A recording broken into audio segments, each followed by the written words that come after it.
3 sharp knocks tore me from sleep, echoing from inside my closet like a fist against my skull. It was 2:17 a.m., the red digits of my bedside clock glaring in the dark.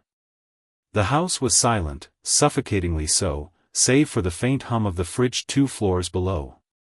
My heart thudded, a cold sweat prickling my skin as I lay frozen, staring at the closet door across the room. Its chipped white paint seemed to glow faintly in the sliver of moonlight creeping through the blinds. Another knock came, deliberate, measured, not the groan of old wood or the clank of pipes. Something was in there, and it wanted me to know. I live alone in this creaky rental house, a narrow 3-story relic from the 1920s that's never felt like home. The floors whine underfoot, the lights flicker when the wind blows too hard, and the air always carries a faint musty weight, like the walls are holding their breath. I'd brushed it off as charm when I signed the lease 6 months ago. Cheap rent, close to work, a landlord who didn't ask questions. But charm doesn't explain knocks from a closet at 2:17 a.m. My mind raced for rational answers, a rat, maybe, or a loose shelf collapsing. But rats don't knock. Shelves don't tap out a rhythm. I sat up, the sheets sliding off my chest, cold air biting my skin. My phone sat charging on the nightstand, its faint blue glow casting long shadows across the room. I grabbed it, fingers clumsy, and checked the time again, 2:18 now. The knocks hadn't returned, but the silence felt worse, heavy with anticipation. I strained to hear anything, a creak, a rustle, a hint of what was behind that door. Nothing. Just my own shallow breathing and the pulse hammering in my ears. The closet was small, barely 3 feet deep, stuffed with clothes and a few cardboard boxes of books I'd never unpacked. I'd opened it a dozen times without a second thought, grabbing a jacket, tossing in laundry. It was ordinary, unremarkable. But now, it felt like a stranger in my room, its door a barrier to something I didn't want to understand. I told myself to go back to sleep, to ignore it. Houses make noises. I was overtired, stressed from work, imagining things.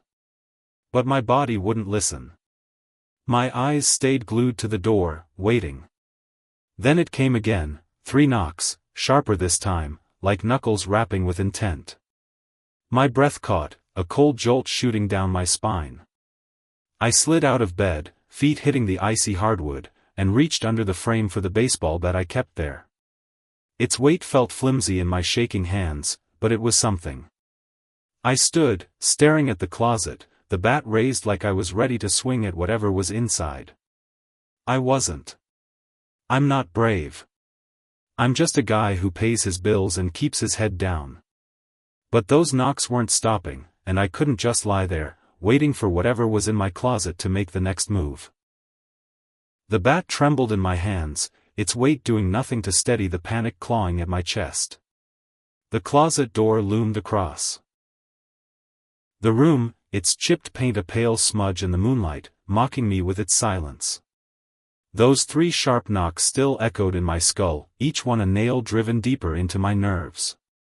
I stood frozen, barefoot on the cold hardwood, the air thick with that musty heaviness I'd never shaken since moving into this house 6 months ago. It wasn't just the knocks, it was this place. It had never felt right, and now I knew why.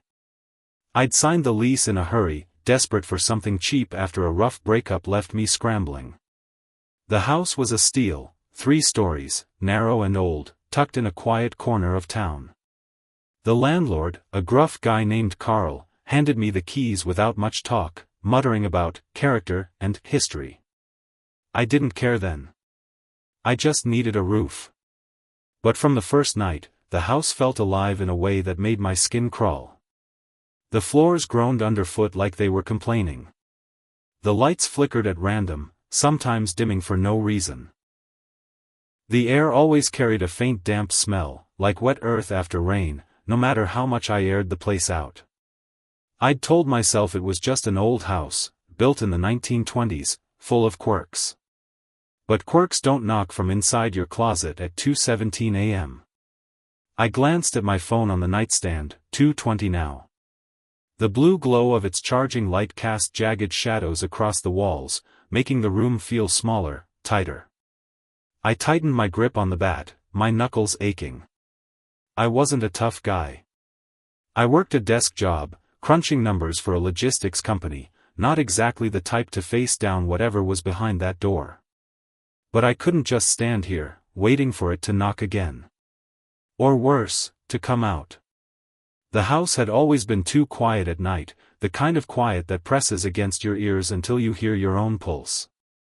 I'd noticed it the first week, lying awake, staring at the ceiling, feeling like the walls were watching me. I'd laughed it off then, blamed it on stress, on being alone for the first time in years. But there were moments, small things, that piled up.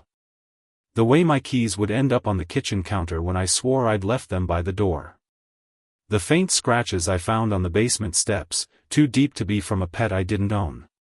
The time I woke up to find my bedroom window wide open in the middle of winter, the latch undone, though I always locked it. I'd told myself it was forgetfulness, or maybe the landlord cutting corners on maintenance. But now, with those knocks still ringing in my ears, those excuses felt like lies. I took a step toward the closet, then stopped. My mouth was dry, my tongue sticking to the roof. The bat felt heavier now, like it was pulling me toward the floor. I didn't want to open that door. Every instinct screamed to grab my keys, my wallet, and bolt, drive to a diner, a friend's couch, anywhere but here. But I'd seen enough horror movies to know running doesn't always work. And this wasn't a movie. This was my house, my room, my closet. Whatever was in there, I needed to know. I forced myself forward, one step, then another, the floor creaking under my weight. The air grew colder as I neared the closet, like a draft was leaking through the doorframe. I reached out, my free hand hovering over the knob, but I couldn't make myself touch it. Not yet. I listened, holding my breath, waiting for another sound. Nothing. Just that oppressive silence, thick as fog. I glanced back at my bed, the rumpled sheets lit faintly by the moonlight, tempting me to crawl back under and pretend this wasn't happening. But I knew I couldn't.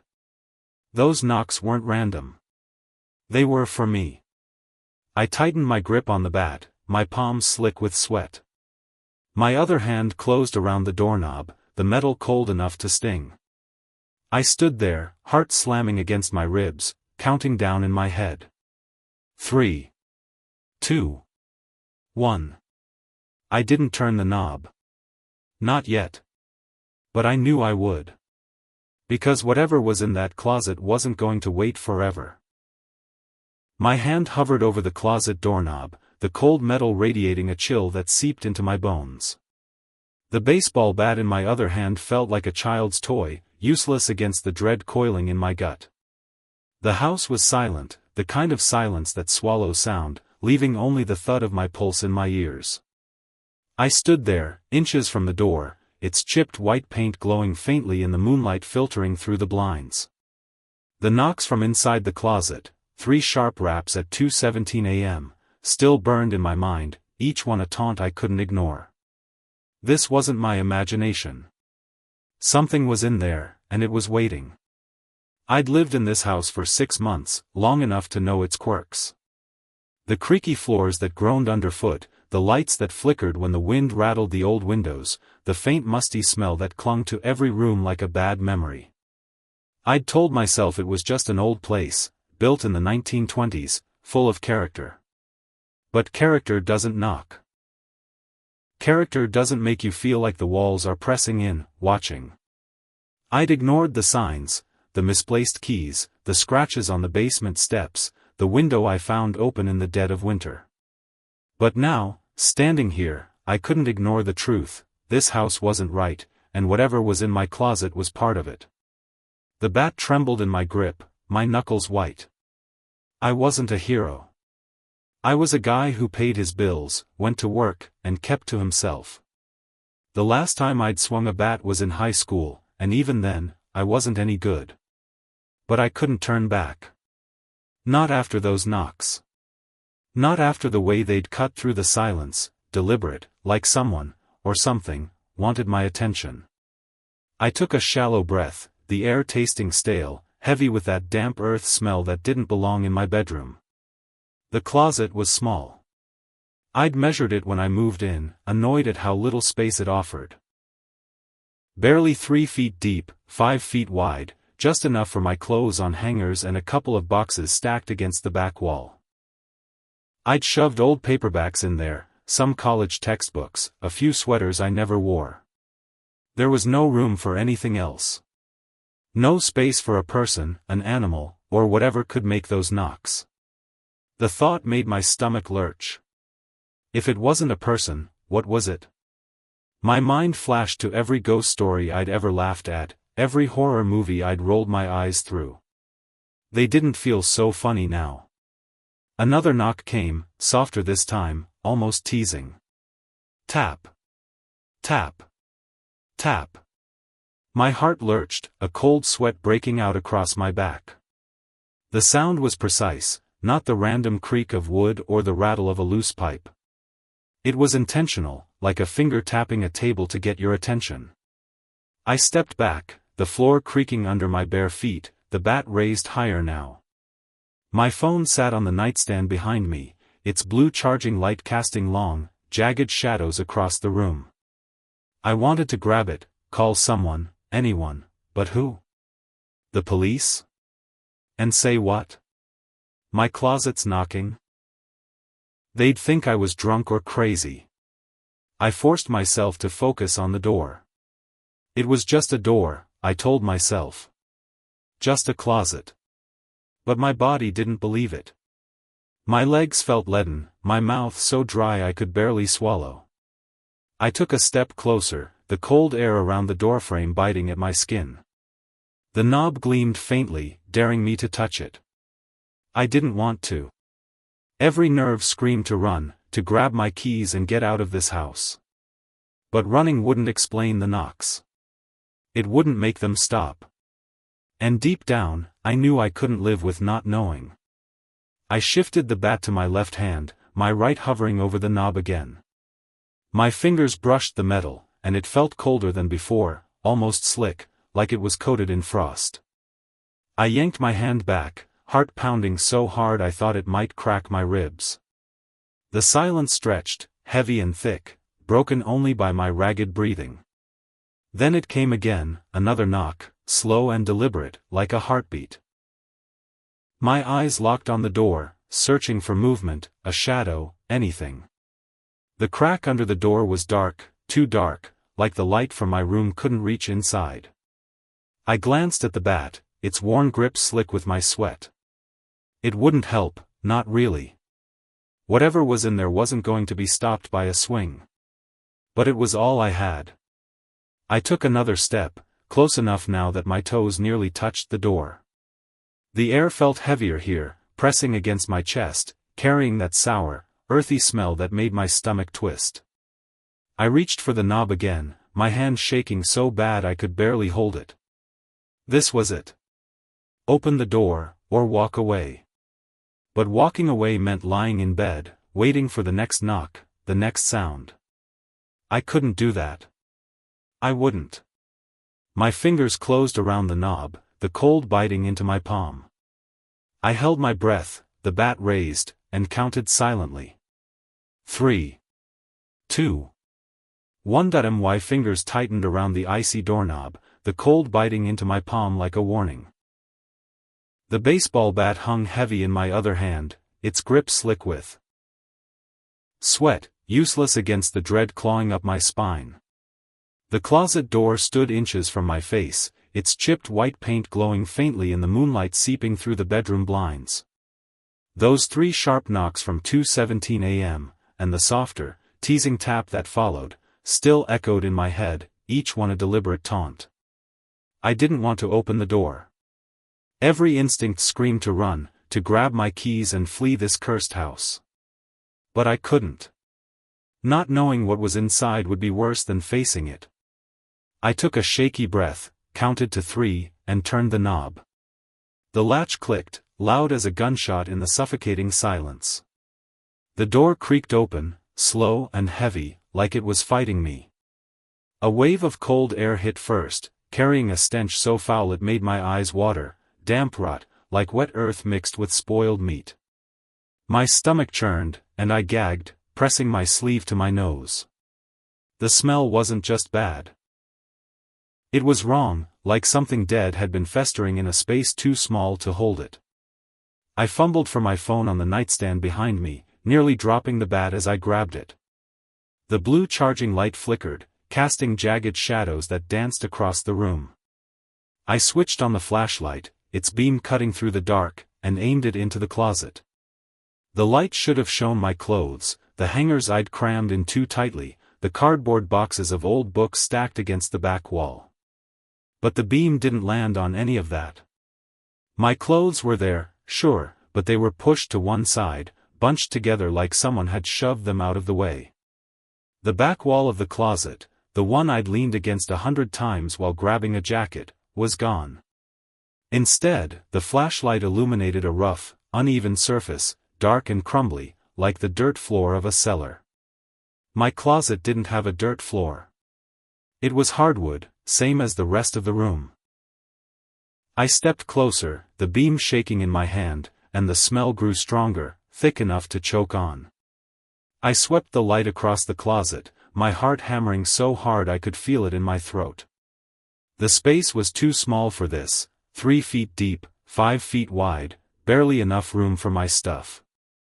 There was no way a dirt wall could be here. No way the air could feel this heavy, this cold.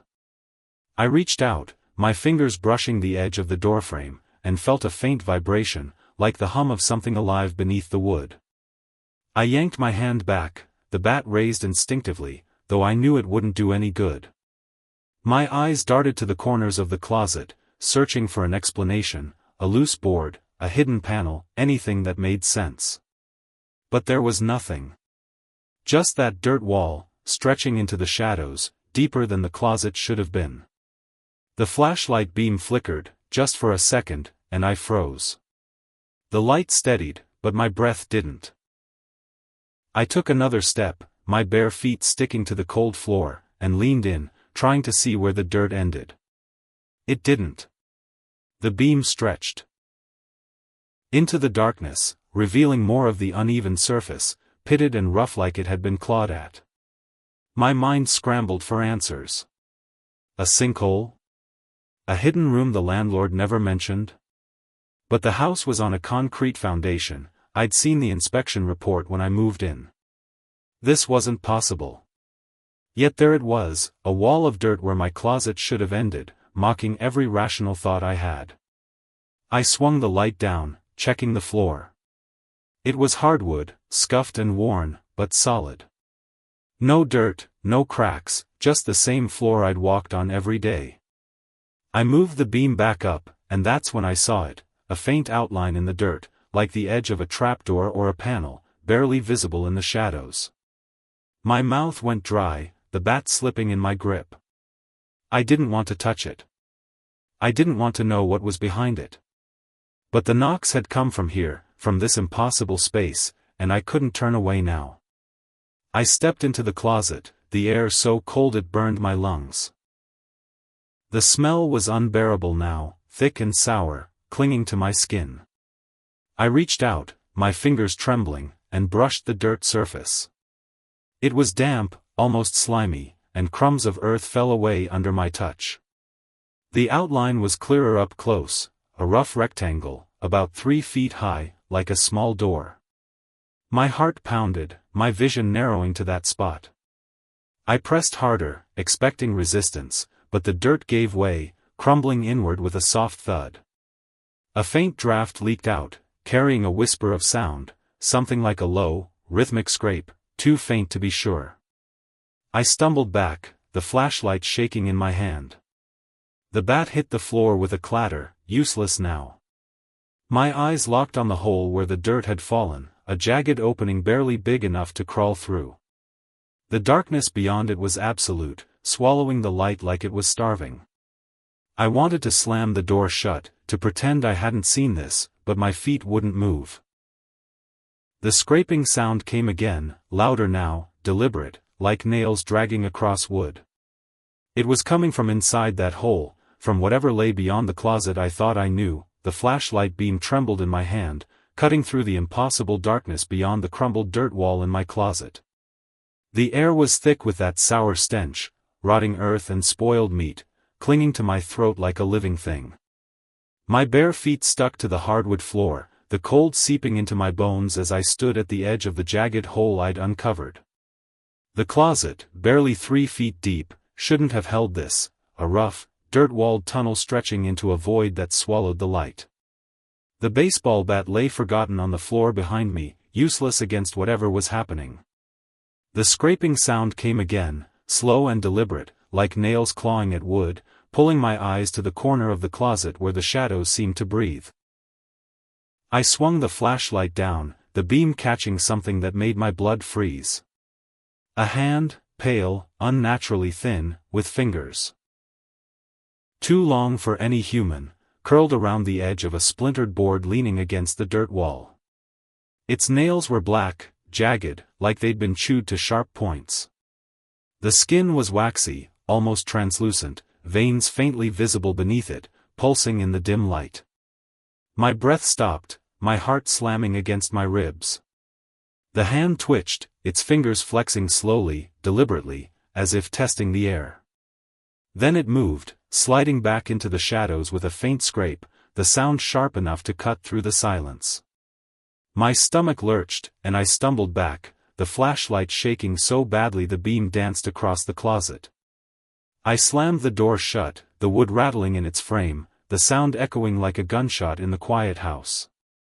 My hands fumbled, shoving the bat against the knob, as if that would hold back whatever I'd just seen. My back hit the bed, and I collapsed onto it, chest heaving, eyes locked on the closet door. The smell lingered, coating my tongue, making it hard to swallow. I pulled my knees to my chest, the sheets tangling around my legs, and gripped the phone tighter, its light the only thing keeping me grounded. The house was silent again, but it wasn't empty. That hand, those fingers, those nails, was still in there, behind the door, in that impossible tunnel that shouldn't exist. I'd lived in this house for 6 months, long enough to know it wasn't normal. The creaky floors, the flickering lights, the misplaced keys, the scratches on the basement steps, they weren't just quirks. I'd ignored them, told myself it was stress, exhaustion, the loneliness of living alone after my breakup. But that hand wasn't stress. It wasn't my imagination. It was real, and it had been inches from me, hidden in a closet I'd opened 100 times without a second thought. My mind raced, trying to piece it together. The dirt wall, the tunnel, the smell, it didn't make sense. My closet was on the 2nd floor, above a concrete foundation. There was no basement beneath my bedroom, no crawlspace. I'd seen the blueprints when I signed the lease. Yet there it was, a hole leading somewhere it couldn't, and something alive inside it. I glanced at the clock, 2:23 a.m. The red digits glowed, mocking me. I wanted to run, to grab my keys and drive far from this house, but my legs wouldn't move. My body felt heavy, like the air itself was pinning me down. I kept the flashlight on, aimed at the door, waiting for another sound, another knock. Nothing came, but the silence was worse. It felt like the house was holding its breath, watching me, waiting for what I'd do next. I thought about calling someone, my sister, a friend, even the landlord, but what would I say? There's a hand in my closet? A tunnel that shouldn't be there? They'd think I was losing it. Maybe I was. I forced myself to stand, my bare feet cold against the hardwood. The bat was still propped against the door, a pathetic barrier. I grabbed it, the weight familiar but useless. My eyes darted to the hole. I'd left uncovered, the dirt crumbs scattered across the floor like evidence of my mistake. I shouldn't have touched the wall. I shouldn't have opened the door. But I had, and now I knew something was in there, something that moved, something that scraped, something that hid just out of sight. My flashlight swept the closet again, slower this time, searching for the board, the hand, anything. The dirt wall stared back, rough and uneven, the hole gaping like an open wound. The scraping had stopped, but I could still feel it, like an echo in my bones. I backed away, my heel catching on the edge of the rug, nearly tripping me. The flashlight beam swung wildly, casting shadows that twisted into shapes, long fingers, clawing nails, a face that wasn't there. I caught myself against the bed, heart pounding, and forced the light back to the closet. Empty. Just the dirt, the hole, the bunched-up clothes. But I knew better. That hand hadn't vanished. It was still there, waiting, just beyond the light. I slammed the door again, harder this time, the sound rattling the windows. I dragged the dresser across the room, shoving it against the door with a grunt, my muscles burning. It wouldn't hold forever, but it was something. Anything to keep that thing inside. I collapsed onto the bed, the phone slipping from my hand, its light dimming as the battery drained. The room felt smaller now, the walls closer, the air heavier. I stared at the dresser, the bat leaning against it, and listened. No knocks, no scrapes, just the hum of the fridge downstairs, faint and distant. But I knew it wasn't over. Whatever was in that closet, behind that dirt wall, wasn't gone. It was waiting. And I'd seen it, the dresser scraped across the hardwood, its weight grinding against the floor as I shoved it against the closet door. My shoulders burned, my breath ragged, but I didn't stop until it was flush, a flimsy barrier between me and whatever was inside that closet. The pale, long-fingered hand with its jagged black nails flashed in my mind, its slow retreat into the shadows burned into my vision. The bat lay discarded on the floor, useless now, and my phone's flashlight flickered weakly on the bed, its battery nearly dead. The air was thick with that sour stench, rotting earth and spoiled meat, lingering like a stain in the room. I stumbled back, collapsing onto the bed, my legs giving out as the reality of what I'd seen sank in. I pulled the sheets up, wrapping them around me like a shield, my knees tucked to my chest. I was 32 years old, but I felt like a kid hiding from the dark, heart pounding so hard it hurt. The house was silent again, the oppressive quiet that had settled after those 3 sharp knocks at 2:17 a.m. But it wasn't empty. The closet door, now hidden behind the dresser, felt alive, like it was watching me through the wood. I stared at it, eyes wide, waiting for another sound, another knock. Nothing came, but the absence of noise was worse. It was the kind of silence that promised something was coming, something worse than the hand, the dirt wall, the tunnel that shouldn't exist. Then it started, a faint, rhythmic scratching, like nails dragging across wood, coming from inside the closet. It was slow, deliberate, each scrape a needle in my spine. I froze, the sheets clutched so tight my knuckles ached. The sound wasn't loud, but it was clear, unmistakable, like whatever was in there wanted me to hear it. My mind raced, replaying the image of that hand, its waxy skin, its 2 long fingers curling around the splintered board. Was it still there, behind the dresser, scratching at the door? Or was it in that tunnel, that impossible dirt-walled space that stretched beyond my closet? I didn't know, and not knowing was tearing me apart. I'd lived in this house for 6 months, long enough to feel its wrongness. The creaky floors, the flickering lights, the misplaced keys, the scratches on the basement steps, they weren't accidents. I'd blamed stress, loneliness, the breakup that left me scrambling for a cheap place to live. But this wasn't stress. That hand wasn't my imagination. It was real, and it was in my closet, behind a door I'd opened 100 times without a thought. The house had always felt heavy, like the walls held secrets they didn't want to share. Now, those secrets were awake, and they knew I'd seen them. The scratching stopped, then started again, slower, almost mocking. I pulled the sheets tighter, my breath shallow, my eyes locked on the dresser. The clock read 2:28 a.m., the red digits glowing like a warning. I wanted to move, to grab my phone and call someone, anyone, but my body wouldn't listen. My sister lived an hour away. She'd tell me to calm down, to check the closet again. My landlord, Carl, would laugh, say it was rats or pipes. But rats didn't have hands like that. Pipes didn't scratch with purpose. I thought about running, grabbing my keys from the kitchen and driving until dawn. But the idea of leaving the bed, crossing the room, felt impossible. The house felt alive now, its shadow sharper, its silence heavier, like it was waiting for me to make a mistake. I tried to focus, to think rationally. The closet was small, 3 feet deep, 5 feet wide. I'd measured it when I moved in, annoyed at how little it held. Clothes, hangers, a few boxes of old books. No space for a tunnel, a dirt wall, a hand. Yet I'd seen it, felt the damp earth, smelled the rot. The house was old, built in the 1920s, but it sat on a concrete foundation. There was no basement under my bedroom, no crawlspace. I'd checked the blueprints, skimmed them when I signed the lease. So what was that tunnel?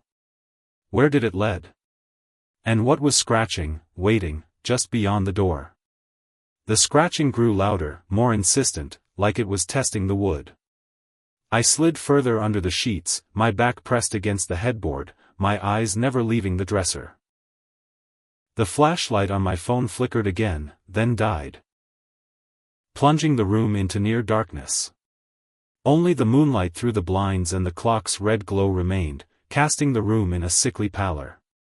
The dresser didn't move, but I imagined it shifting, inching forward, pushed by those long, pale fingers. My mind screamed at me to do something, check the door, reinforce the barricade, run. But I couldn't. Fear had me pinned, a child again, hiding from the monster under the bed. Only this monster was real, and it was in my closet. The scratching stopped, and the silence that followed was worse. It was thick, suffocating, like the house was holding its breath. I waited, every muscle tensed, listening for the next sound. My eyes burned from staring at the dresser, but I didn't blink. I couldn't. Because I knew, deep down, that whatever was in there wasn't done with me. It had knocked to get my attention. It had shown me its hand. And now, it was waiting for me to open the door again. The scratching stopped as dawn broke, gray light creeping through the blinds, but the silence didn't bring relief. I sat huddled on my bed, sheets tangled around my legs, eyes locked on the dresser I'd shoved against the closet door. The pale, long-fingered hand with its jagged nails haunted me, its slow retreat into the shadows replaying in my mind. The sour stench of rot and damp earth lingered in the room, faint but stubborn, like a reminder of the impossible tunnel behind that door. The clock read 6:03 a.m., its red digits dim in the morning light. I hadn't slept, hadn't moved, hadn't dared to approach the closet again. The baseball bat lay on the floor, useless, next to my dead phone, its battery drained hours ago. I couldn't stay here. Not after what I'd seen, those fingers, that dirt wall, the scraping that had kept me awake all night. The house felt alive, its walls pressing in, its silence mocking me. I'd lived here 6 months, ignoring the creaky floors, the flickering lights, the misplaced keys, the scratches on the basement steps. I'd told myself it was just an old house, built in the 1920s, full of quirks. But quirks didn't have hands. Quirks didn't carve tunnels where none should be. I needed out, now. I forced myself off the bed, my legs shaky, my bare feet cold against the hardwood. The dresser loomed against the closet door, a flimsy barricade I didn't trust. I wasn't going to check the closet, wasn't going to touch that door again. Whatever was in there, whatever had scratched and knocked, could stay there. I grabbed a duffel bag from under the bed, my hands trembling as I stuffed it with clothes, a toothbrush, my wallet. Every sound, the rustle of fabric, the creak of the floor, made me flinch, expecting another knock, another scrape. But the house stayed quiet, too quiet, like it was watching me go. I pulled on jeans and a hoodie, my movements quick and jerky, and grabbed my phone, useless without a charge. The keys were downstairs in the kitchen, and the thought of walking through the house made my stomach twist. The stairs creaked too much, the shadows in the corners too dark. But I had no choice. I slung the bag over my shoulder, glanced at the dresser one last time, and headed for the door.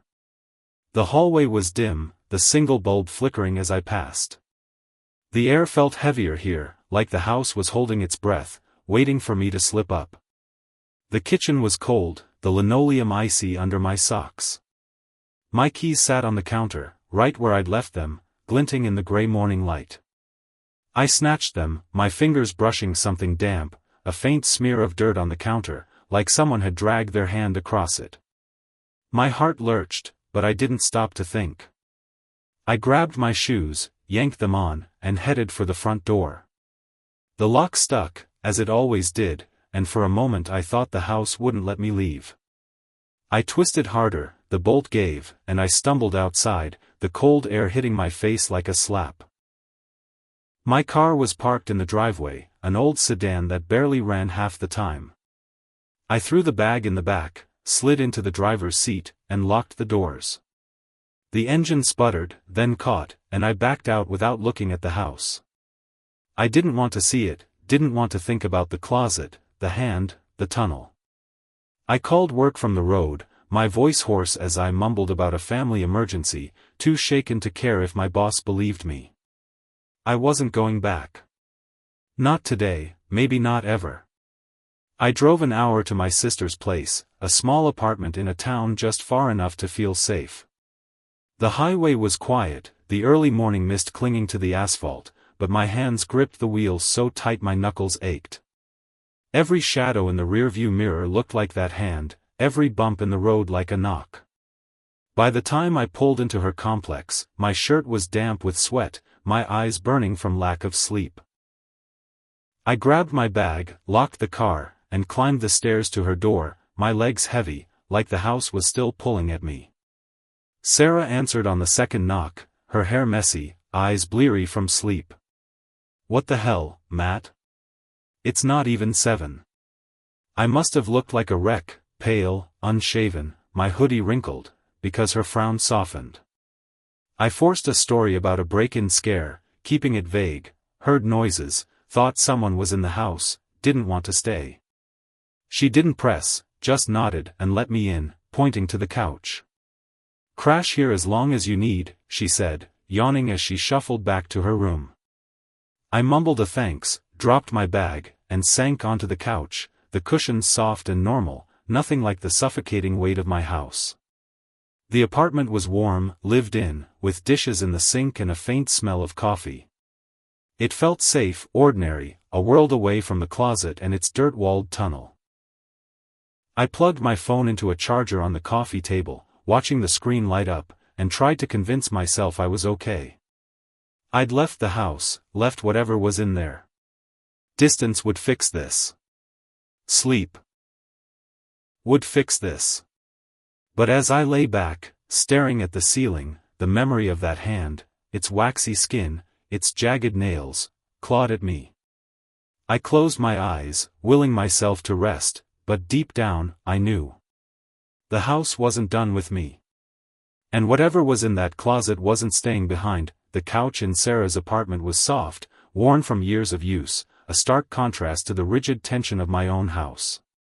I sank into it, my duffel bag slumped beside me, the weight of the night still pressing against my chest. The memory of that pale, long-fingered hand in the closet, its jagged nails, its waxy skin, clawed at my thoughts, but the warmth of Sarah's living room dulled the edges. The air smelled faintly of coffee and laundry detergent, clean and ordinary, nothing like the sour rot that had choked my bedroom. Her apartment was small, cluttered with books and mismatched furniture, a lived-in mess that felt safe. For the first time since 2:17 a.m., my heart wasn't racing. I was an hour away from that house, from the closet, from the dirt-walled tunnel that shouldn't exist. I told myself I was free. Sarah shuffled back into the kitchen, her slippers scuffing the linoleum. "You sure you're okay?" she asked, pouring water into a coffee maker. Her voice was soft, concerned, but she didn't push. I nodded, forcing a smile, my throat too tight to say much. I'd told her a vague story about a break-in scare, strange noises, a bad feeling, enough to get me out of the house. She hadn't asked for details, just offered the couch and a mug of coffee. That was Sarah, practical, no nonsense, the kind of person who'd roll her eyes at ghost stories. I envied that about her. I used to be that person, before the knocks, before the hand. I glanced around, grounding myself in the normalcy of her place. A stack of unopened mail sat on the counter, a half-dead plant drooped by the window, and a TV hummed faintly in the corner, tuned to some morning news show. The walls were covered in photos, Sarah with her friends, our parents at a beach years ago, me at a family barbecue looking younger and less haunted. It was the kind of home that felt lived in, loved, nothing like the oppressive weight of my rental house. There, every creak felt like a threat, every shadow too sharp. Here, the light was soft, the air light. I leaned back, my head sinking into a throw pillow, and let out a shaky breath. I was safe. I had to be. My phone, now charging on the coffee table, buzzed to life, its screen glowing with missed notifications. I ignored them, too exhausted to care about work emails or texts. My eyes burned from lack of sleep, my body heavy from the adrenaline crash. I wanted to sleep, to forget the closet, the scratching, the tunnel. Sarah handed me a mug, the warmth seeping into my hands, and sat across from me in an armchair. "You look like hell, Matt," she said, not unkindly. "Get some rest. I've got work, but you can stay as long as you need." I nodded, muttering a thanks, and she headed out, leaving me alone in the quiet apartment. I set the mug down and stretched out on the couch, pulling a blanket over me. The cushions smelled faintly of lavender, probably some fabric spray Sarah used. It was comforting, normal, a world away from the damp earth stench of my bedroom. I closed my eyes, willing my mind to let go of the hand, the nails, the scraping that had kept me awake all night. I'd left the house, driven an hour, put distance between me and whatever was in that closet. It couldn't follow me here. It was just a house, just a closet, just a bad night. I repeated that to myself, a mantra to drown out the fear still gnawing at my gut. The apartment was quiet, save for the hum of the fridge and the distant murmur of traffic outside. I tried to focus on those sounds, to anchor myself in the present. Sarah's place was on the third floor of a brick building, surrounded by other apartments, other people. Nothing could hide here, nothing could knock or scratch. I pictured my house, its creaky floors, its flickering lights, the scratches on the basement steps I'd ignored for months. I'd been so good at explaining things away, stress, loneliness, an old house settling. But that hand wasn't stress. That tunnel wasn't normal. I pushed the thoughts down, burying them under the soft weight of the blanket, and tried to sleep. The couch was comfortable, the apartment warm, but my body wouldn't relax. My muscles were taut, my ears straining for any sound that didn't belong.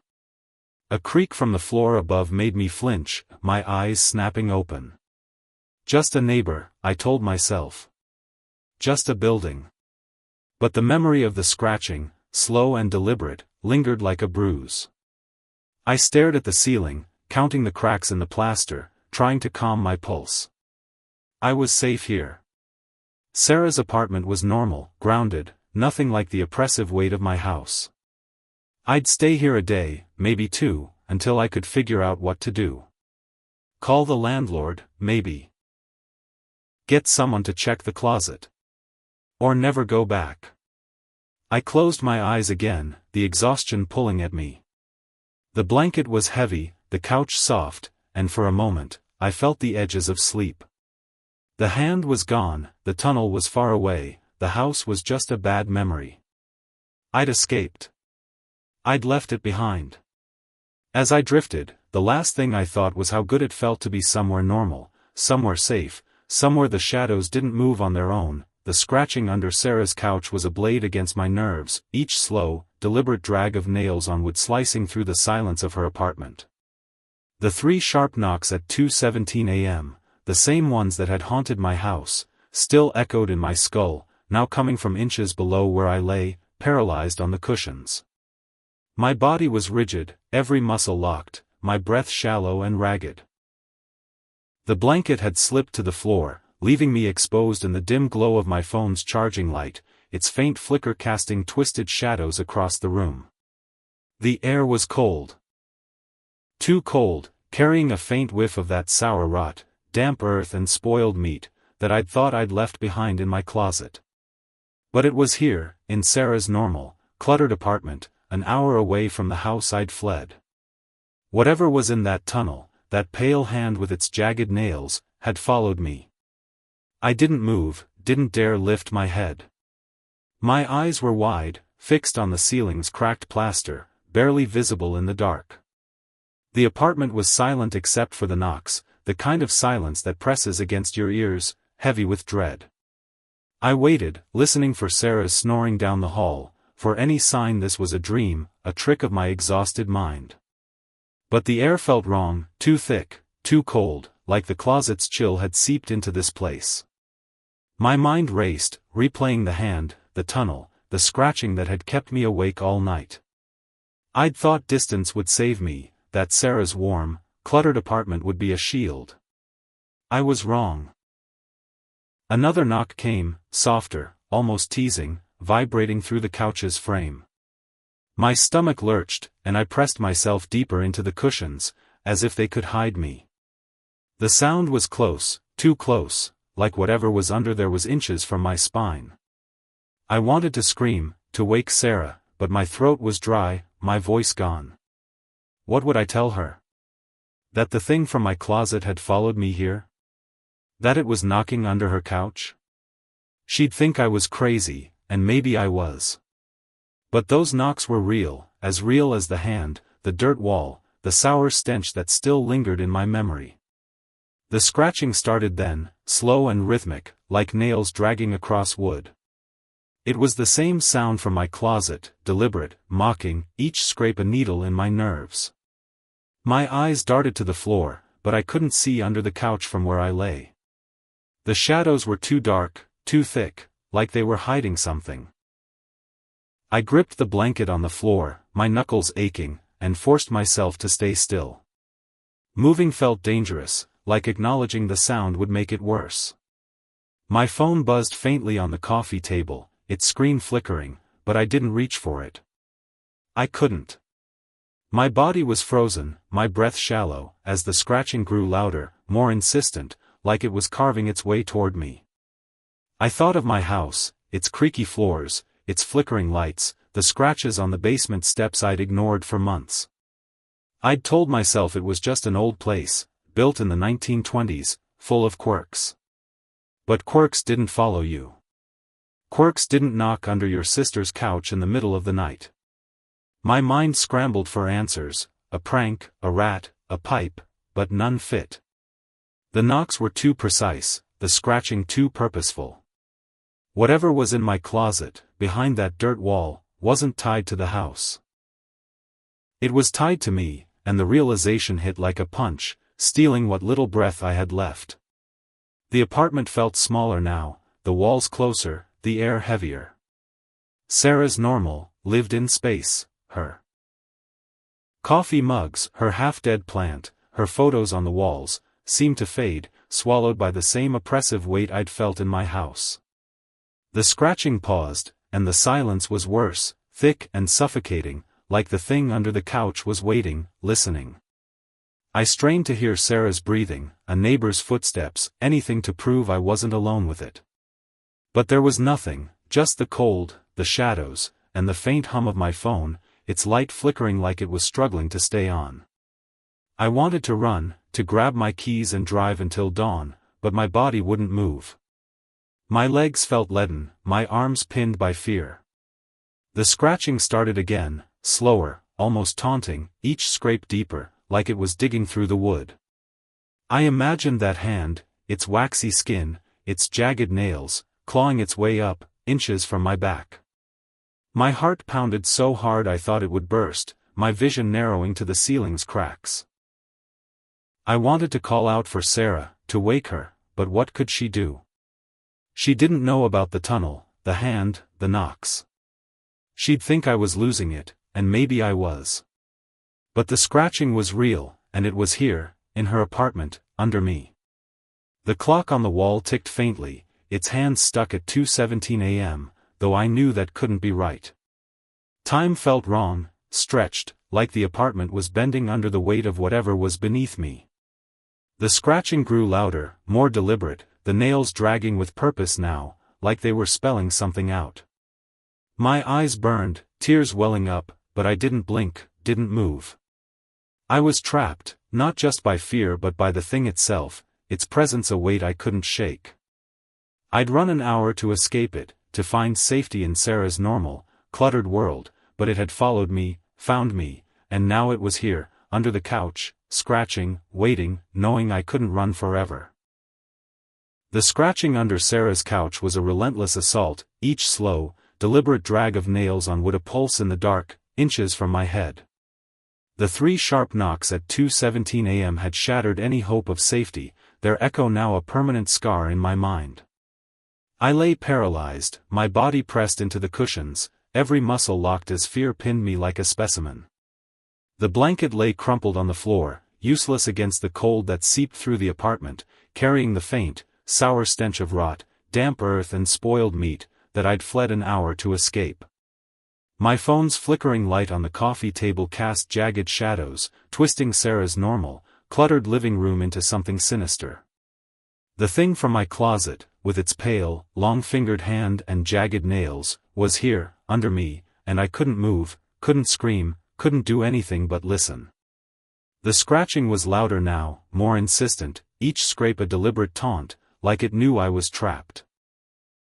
My eyes were locked on the ceiling, its cracked plaster barely visible in the dim glow, but I could feel the thing below me, its presence a weight pressing against my spine. The apartment was no longer Sarah's, her coffee mugs, her half-dead plant, her photos on the walls had faded into the background, swallowed by the same oppressive silence I'd felt in my house. The air was thick, cold, heavy with malice, like the closet's tunnel had stretched across the miles to find me. I wanted to call out for Sarah, to wake her from her room down the hall, but my voice was gone, my throat dry as dust. What could she do? She didn't know about the knocks, the hand, the dirt wall. She'd think I was crazy, and maybe I was. But the scratching was real, and it was here, under me, carving its way closer.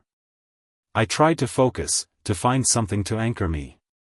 The faint hum of traffic outside, the creak of a neighbor's floorboards, anything to prove I wasn't alone with this thing. But the apartment was silent, save for the scratching, its rhythm unrelenting, like a heartbeat from something that wasn't human. My mind raced, replaying the past 6 months in my house, the creaky floors, the flickering lights, the misplaced keys, the scratches on the basement steps. I'd ignored them, blamed stress, the breakup, the loneliness of a cheap rental. But this wasn't stress. This wasn't my imagination. It was real, and it had followed me, from the tunnel in my closet to the underside of Sarah's couch, an hour away. The scratching paused, and the silence that followed was worse, a suffocating void that made my ears ring. I held my breath, waiting, every nerve screaming. My eyes darted to the floor, but the shadows under the couch were too dark, too thick, like they were hiding something alive. I imagined that hand, its waxy skin, its jagged nails, curling around the couch's frame, clawing its way up. My heart pounded so hard it hurt, my vision narrowing to a pinprick. I wanted to roll off the couch, to crawl to Sarah's room, but my body wouldn't obey. Fear had turned me to stone, a helpless child again, trapped in a nightmare I couldn't wake from. The clock on the wall was stuck at 2:17 a.m., its hands frozen, mocking me with their stillness. Time felt wrong, warped, like the apartment was bending under the weight of whatever was beneath me. The scratching started again, slower, almost gentle, each scrape a whisper of intent. It wasn't just sound, it was a message, a promise. I couldn't run, couldn't hide, couldn't fight. I'd tried to escape, driven an hour to Sarah's normal, safe world, but it had found me. The thing wasn't in the house, wasn't in the closet. It was with me, always had been, and now it was here, under the couch, its nails dragging closer, louder, until the sound was all I could hear, all I could feel, a rhythm that matched my pulse. I didn't move, didn't blink, didn't breathe. The scratching was inches away now, so close I could almost feel the vibration through the cushions. My eyes burned, tears welling but not falling, as I stared into the dark, waiting for the hand to emerge, for the knocks to return, for the thing to show itself. But it didn't. It didn't need to. It had me, trapped in its silence, its cold, its endless, deliberate scratching.